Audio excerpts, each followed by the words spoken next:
Assalamualaikum warahmatullahi wabarakatuh. Saya Lilis Kurniawati dari kelompok 5, Prodi PAI semester 6, Institut Agama Islam Al-Falah As-Sunniyah Kencong Jember. Di sini, saya akan membahas materi tentang dinamika pesantren pada masa Orde Baru. Dan video ini dibuat untuk memenuhi tugas mata kuliah pendidikan dakwah berbasis pesantren yang diampu oleh Bapak Ahmad Fadholi MPD. Baik teman-temanku semua, di sini dinamika pesantren pada masa Orde Baru terbagi menjadi 3 sub pembahasan. Yang pertama adalah pengertian pesantren pada masa Orde Baru. Kemudian yang kedua, kelebihan dan kekurangan pesantren pada masa Orde Baru. Kemudian yang ketiga adalah hubungan pemerintah dan pesantren pada masa Orde Baru. Nah, kita akan membahas yang pertama dulu. Apa sih pengertian dari pesantren itu sendiri? Baiklah, pesantren merupakan lembaga pendidikan Islam tradisional yang mengajarkan pendidikan agama dan di bawah asuhan para kiai. Jadi di sini tuh jelas bahwa pesantren itu notabene sama seperti pendidikan yang lain, lembaga pendidikan yang lain. Namun, pesantren ini lebih cenderung kepada pembelajaran tentang agama Islam. Baik itu pesantren salafi kemudian ataupun pesantren-pesantren yang lainnya. Namun tentu saja membahas atau mengkaji atau mempelajari atau mengajarkan seputar tentang ilmu agama. Seperti itu. Kemudian, sebagian pesantren mencari bentuk akomodasi dengan pemerintah yang berkuasa, sembari menjaga jarak tertentu darinya. Pesantren bersifat tradisional dalam materi pendidikannya. Nah, ini tadi kita sudah bahas di atas ya. Setidaknya ada 3 peran penting pesantren di dalam masyarakat muslim. Nah, ini perannya. Yang pertama adalah pusat transmisi pengetahuan agama. Jadi, kalau kalian ingin memperdalam ilmu agama kalian atau ingin mengetahui lebih dalam lagi tentang seputar ilmu-ilmu keagamaan, nah di pesantren itu menjadi salah satu pusat terpenting dari transmisi pengetahuan agama itu sendiri. Kemudian yang kedua adalah menjaga tradisi Islam. Jadi jangan salah, sebenarnya pesantren-pesantren di Indonesia khususnya ini itu sangat menjaga sekali yang namanya tradisi, terutama yang ada di Pulau Jawa. Biarpun di dalam pesantren, biarpun dalam suatu lingkungan yang notabene agamanya sangat kental, namun mereka tetap menjalankan tradisi-tradisi yang sudah ada, namun tidak menyeleweng dari ajaran Islam tentunya. Next, yang ketiga adalah pusat reproduksi ulama. Jadi, ulama, para kiai, para guru besar itu datangnya dari pesantren.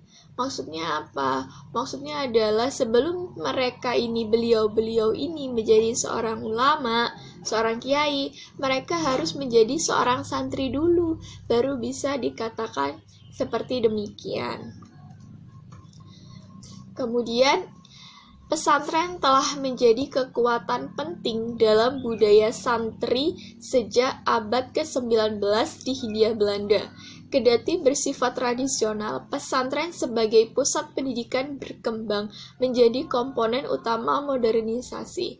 Jadi sejak abad ke-19, kemudian memasuki masa Orde Baru yang kita bahas ini, kemudian sampai sekarang ini, pesantren itu menjadi kekuatan yang sangat penting dalam budaya santri, terutama di daerah Hindia Belanda ini ya.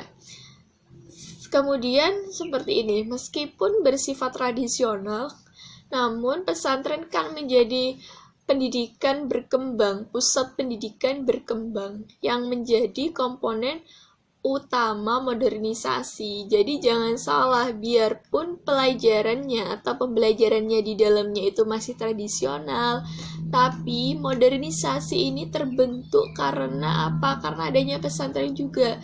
Jadi Jadi jangan sampai ada yang mengatakan bahwa di pesantren itu kuno, di pesantren itu ini dan ini itu. Namun sebenarnya tidak seperti itu, justru malah sebaiknya pusat modernisasi yang pertama atau terbesar itu ada di pesantren. Begitu. Kemudian kita akan membahas pembahasan yang kedua.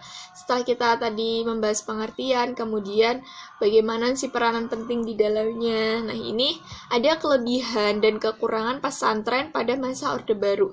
Kalau kita bicara kelebihan dan kekurangan, maka kita akan membahas kekurangannya dulu.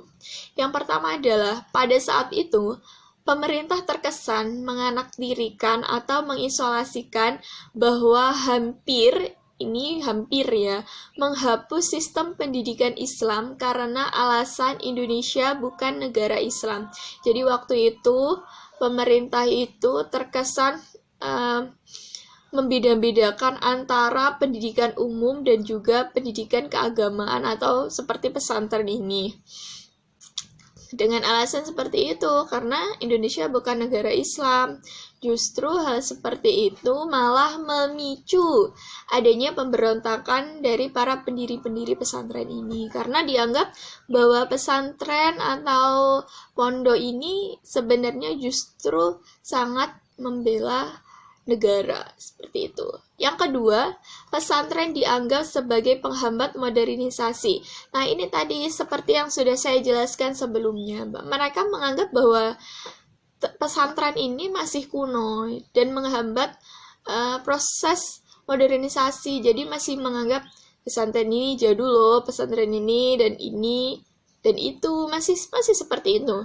Padahal anggapan yang seperti ini sebenarnya tidak benar. Kemudian yang ketiga adalah adanya persaingan yang cukup intens antara penguasa kolonial dan pribumi perihal kebijakan dan tata kelola pendidikan dan pergerakan. Nah, hal-hal kedua di atas tersebut ada karena ini adanya persaingan. Selanjutnya, kita akan membahas kelebihan dari pesantren pada masa Orde Baru ini. Yang pertama adalah eksistensi pesantren sebagai lembaga pendidikan berbasis masyarakat. Kemudian yang kedua adalah jumlah pesantren yang berkembang secara pesat, baik jumlah santri maupun kualitas serta fasilitas pesantrennya. Kemudian yang ketiga, pesantren lebih mengedepankan sosial ekonomi masyarakat sebagai eksistensi dan perjuangan dalam meningkatkan taraf hidup yang baik. Kemudian yang keempat, meningkatnya ahli ilmu, cendekiawan, dokter, politikus, ulama dari kalangan santri atau yang ada di dalam keluarga pesantren. Kemudian yang terakhir adalah pesantren mengembangkan kematangan spiritual. Jadi hal-hal di atas ini salah satu atau beberapa kelebihan yang diterima atau dimiliki oleh pesantren itu sendiri. Meningkatkan sosial ekonomi untuk membangkitkan taraf hidup masyarakatnya, kemudian lembaga pendidikan yang bisa diterima di masyarakat karena sesuai dengan masyarakat waktu itu, kemudian meningkatkan kematangan spiritual, kemudian meningkatkan para ahli ilmu, cendekiawan, dan lain sebagainya. Yang terutama, ini yang paling penting juga, jumlah santri dan juga pesantren sangat berkembang secara pesat, baik itu kualitas dari di dalamnya, kualitas santrinya, kemudian baik kualitas dari fasilitas yang ada di dalam pesantren itu sendiri. Nah, kita membahas pembahasan sub yang terakhir, hubungan pemerintah dan pondok pesantren pada masa Orde Baru seringkali bersifat ambigu dan kompleks. Jadi dua hal ini kadang bisa sangat bertolak belakang, kadang sangat kompak sekali. pemerintah dan juga pondok ini ya. Di satu sisi keduanya dapat menunjukkan hubungan yang sangat mesra, namun di sisi lain mereka juga seringkali terlibat dalam hubungan yang tidak harmonis. Yang jelas apapun bentuknya, Islam pada masa Soeharto atau pada masa Orde Baru ini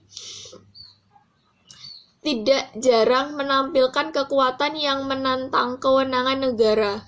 Hal tersebut sebenarnya tidaklah khas Indonesia, karena Islam juga kerap kali memberikan tantangan bagi negara-negara Muslim dan Muslim lainnya di dunia. Setelah Soeharto berkuasa, kebanyakan pemimpin pesantren mengembangkan pola pikir yang lebih dinamis dalam menjawab tantangan yang diajukan oleh pemerintah Orde Baru untuk memenuhi peningkatan tuntutan pekerjaan dalam sektor bisnis dan pemerintahan. Menyusul rencana-rencana pembangunan yang ditetapkan oleh pemerintah, pesantren kemudian dimodernisasi, termasuk dalam hal sistem pendidikan. Misalnya, dengan mengalokasikan 70% kurikulumnya untuk mata pelajaran umum. Kemudian, akibatnya banyak lulusan pesantren mampu bekerja dalam berbagai sektor dan instansi-instansi pemerintah dan juga dunia bisnis modern. Proses modernisasi juga terlihat jelas pada keikutsertaan orang-orang pesantren dalam dunia politik.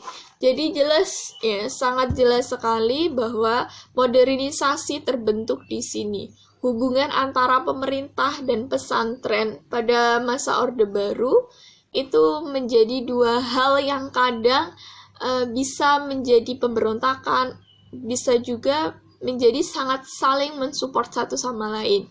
Namun, pada waktu itu, pada masa Orde Baru, akibat dari kebijakan tata kelola yang bisa menghambat perkembangan pesantren, ini memicu bahwa 70% kurikulum pendidikan yang ada di pesantren itu adalah pendidikan umum. Jadi yang 30% baru pendidikan agamanya. Nah, karena hal ini pula yang menjadikan sebagian santri atau sebagian besar dari santri ikut andil dalam pemerintahan. Jadi instansi-instansi pemerintahan itu banyak ditempati oleh para santri dan juga di bisnis-bisnis modern, sektor-sektor bisnis itu juga banyak dari kalangan santri itu sendiri. Nah, demikianlah tadi pembahasan yang telah saya sampaikan. Semoga ini menjadi wawasan bagi kalian semua untuk menjadi lebih tahu bagaimana posisi atau bagaimana perkembangan pesantren pada masa Orde Baru. Dinamika pesantren pada masa Orde Baru. Silahkan nanti kalian tonton videonya dari awal sampai akhir. Kurang lebihnya saya mohon maaf. Terima kasih. Wassalamualaikum warahmatullahi wabarakatuh.